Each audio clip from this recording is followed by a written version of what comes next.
Want to know if you can play Roblox on GeForce? First, open a web browser and search for GeForce Now game list.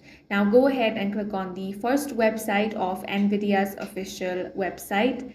Now scroll through the catalog or use the search bar to look for Roblox.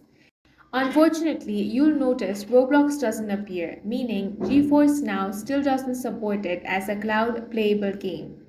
Even though you cannot play Roblox on GeForce, there is an alternative. The most reliable option is now.gg. So in a new tab, head over to now.gg. This lets you play Roblox instantly online.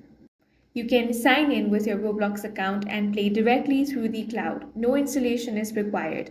While Roblox isn't on GeForce Now, this workaround gives you the same experience of streaming the game on almost any device. If you found this video useful, make sure to hit the like button and subscribe for more videos like this.